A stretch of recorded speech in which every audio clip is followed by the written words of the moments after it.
Okay, are you ready to dive back into The Judge from Hell?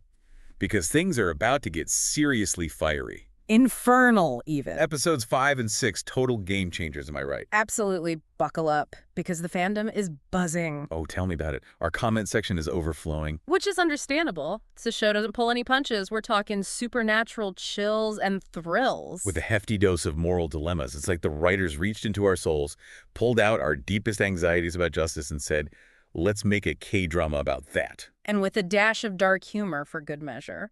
Don't forget the dark humor. Right. It's that Dear Diary vibe. But with demons and murder, who knew those could go together so well? Okay, before we get to the fan reactions, because, oh boy, are they something, let's do a quick recap for anyone who needs a refresher. A refresher, or perhaps a fire extinguisher, considering how things heated up. Their metaphors are on fire.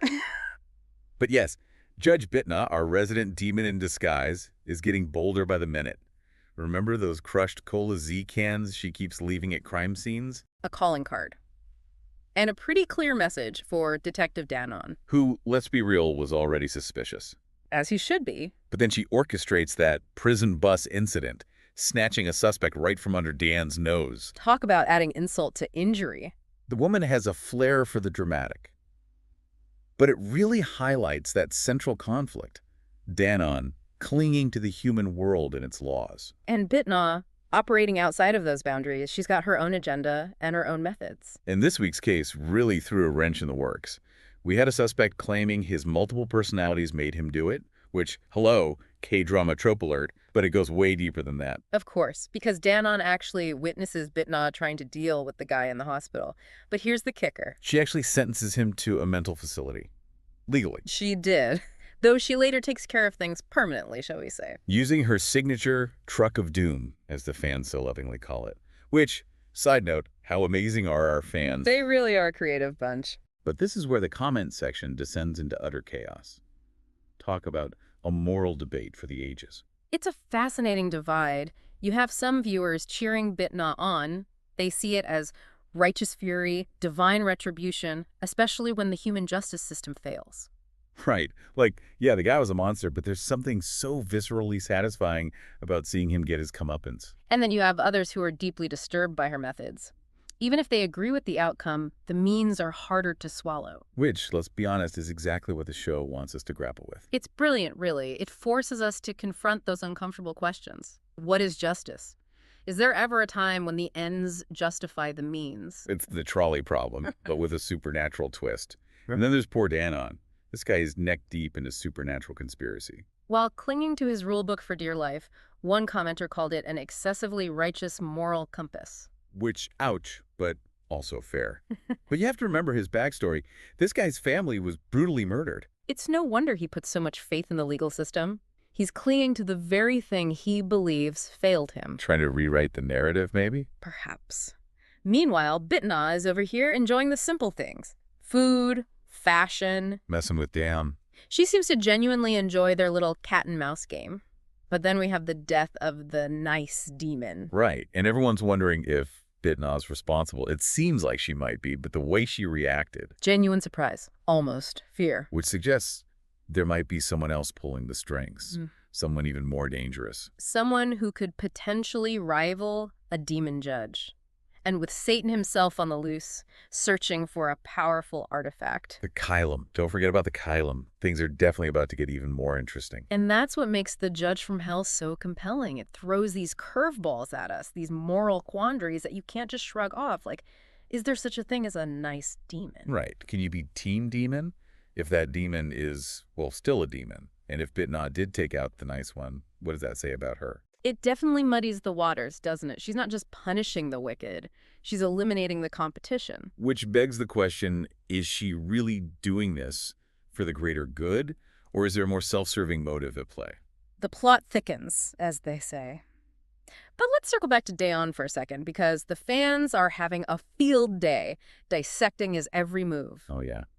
They're calling him everything from tragically naive to a walking, talking ball of repressed trauma. To be fair, the man's been through a lot. It's no wonder he clings to the law like a life raft. Trying to make sense of a world that's gone completely bonkers. But some fans think there's more to it, like maybe he's chasing Bitna not just for justice. But for a sense of control, a way to reclaim the agency he lost when his family was murdered. Exactly. It's like he's trying to outrun his own demons by chasing after a literal one. Talk about irony. And speaking of chasing, let's talk about the runaway train that is this season's plot. Metaphorically speaking, of course. Well, sort of. We can't ignore the elephant, or rather, the truck of doom in the room. Ah, yes. The fans' affectionate nickname for Bitnaz, rather. Direct method of dispensing justice. Which, let's be real, is starting to feel a tad repetitive. Don't get me wrong, I love a good vehicular manslaughter for the greater good moment as much as the next person. But perhaps a little variety in the infernal trials department wouldn't go amiss. Maybe something a bit more, shall we say, tailored to each victim's crimes. Ooh, now that's an interesting thought. Like instead of just a one-size-fits-all truck to the face, she gets creative with the punishments. Talk about psychological torment. It would certainly up the ante, both for Bitna and the viewers. And while we're talking about upping the ante, can we just acknowledge the acting powerhouse that is Park Shin-hye? She is phenomenal in this role. She brings such depth and nuance to Bitna. It's that perfect balance of playfulness and menace. One minute she's all smiles, and the next you see this glint in her eye. Like she's toying with her food. It's both terrifying and strangely alluring. Which is exactly what makes her so compelling. But speaking of alluring, we have to address the elephant in the room. Or, should I say, the truck of doom looming over certain fan theories. Oh, you know where I'm going with this.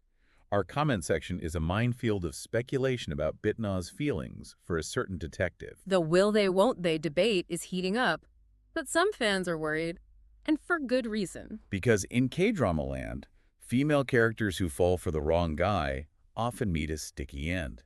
And let's not forget, Bitna isn't exactly your typical leading lady. She's a demon who's borrowed a human body. And as Ah Rong reminded us, demons who get too close to humans rarely escape unscathed. Her words, not mine. But she does have a point. It's a classic trope for forbidden love with supernatural stakes. So will Bitna defy fate and find happiness with Daon? Or will their connection be her undoing?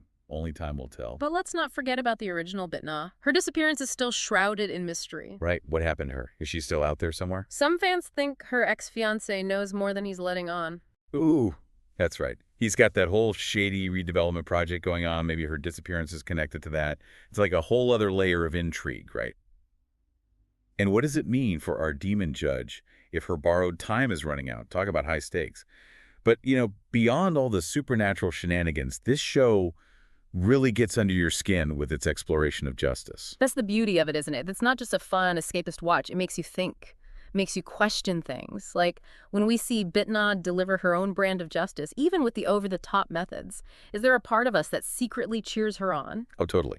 I mean, we all crave that sense of balance, that idea that what goes around comes around. Yeah. Especially when the legal system falls short, you know? Right. We want to believe that somehow, some way, true justice will prevail, even if it takes a demon with a penchant for vehicular manslaughter to deliver it. And that's the genius of The Judge from Hell. It taps into that primal desire, but it doesn't shy away from the messy reality. Vigilante justice is a dangerous game, even when it's wrapped in a supernatural bow. Precisely. It's a cautionary tale disguised as a thrilling drama. We might root for Bitna, but we also see the potential consequences of her actions. The show forces us to confront that duality. It's like looking in a funhouse mirror. Right? Things are distorted, exaggerated, but the reflection staring back at us, that's our own sense of right and wrong. And it's constantly being challenged, which is what keeps us coming back for more.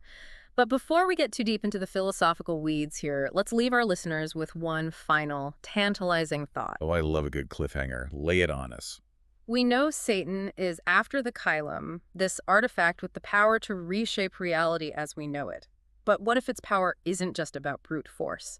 What if it grants the wielder dominion over the very concepts of justice and punishment? Whoa. Okay, now that's a game changer. That throws everything we thought we knew out the window. Imagine a world where right and wrong, good and evil, are decided not by some cosmic scale, but by the whims of whoever controls the Kylum. That's terrifying. And also incredibly thought-provoking. Suddenly, Bitna's brand of justice seems almost quaint in comparison. It makes you wonder, doesn't it? Who do we trust with that kind of power? And what happens when the lines we thought were absolute become blurred? Big questions, no easy answers. Which is exactly why we love this show. So to our listeners, as you gear up for the next episode, consider this. What would you do with the power to control justice itself? Would you be a benevolent ruler, a righteous judge, or something else entirely? Keep those brain gears turning, and we'll be back soon to dive into the next thrilling chapter of The Judge from Hell. Happy watching.